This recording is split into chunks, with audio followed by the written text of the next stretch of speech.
slowly, but still time is running out. Hey guys, Matt here. Today I'm taking a look at a new old disc, and that is the Reptilian Disc Golf Carnivore. Now the Carnivore began its life in 2006 as the Gateway Blur, which was one of their fastest drivers at the time, longest flying. Reptilian gives the numbers 11, 4, negative half, and with a fade of 2.5. And I think that is pretty accurate. If you get a look at this guy, it's got kind of a blunt nose, wraith-shaped wing with a low to moderate dome.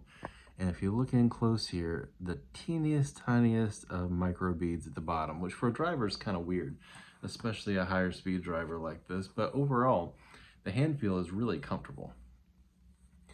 They use their old Velociraptor stamp here from their old fairway driver, the Velociraptor, with the carnage spelling out RDG and the entrails there. I've always been a fan of that one, even though it's pretty brutal. I've been using this one a lot because it's got an interesting flight.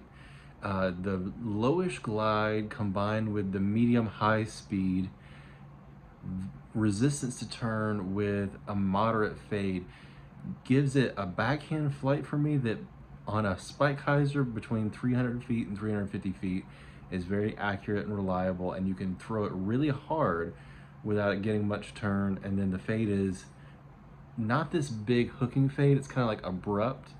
So if you want it to skip on some hard pan, you can get it to do that by throwing it lower, or get a lot less by throwing a little bit higher of an angle.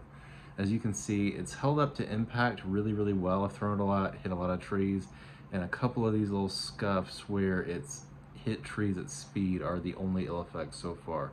So I'll give you guys a look at how I've thrown it, and we'll recap at the end. Jump right into it at Deerfield Park. This looks like a shank, but that's actually my intended line. You'll see it skip right up there into the circle on that wide hyzer line I was talking about. Trying a nice smooth backhand here on hole 18 at Deerfield, and it gets in a pretty decent spot, but knocks that tree. Heading over to U Harley Park, and this is hole 1. It goes perfect bullet straight and then skips right up that hill by the pin.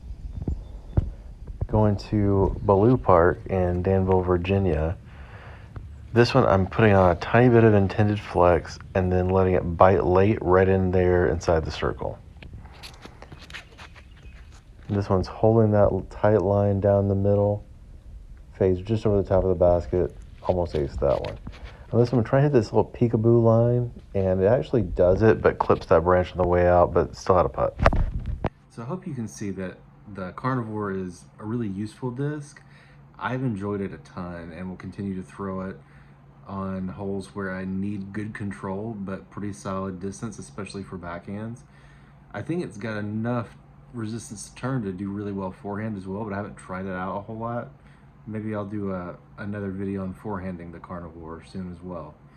But I really think that if you're an intermediate or lower player, you could probably get really good use out of it as a wind fighter, or a forehand disc. If you have a little bit more power, it could be that, moderate speed control driver to hit a whole lot of lines for you. Something like a Tesla or a PD. It's fast but not too fast, and you can get it to stick on a lot of greens. So check one out. They've got them on the Reptilian website right now in several colors.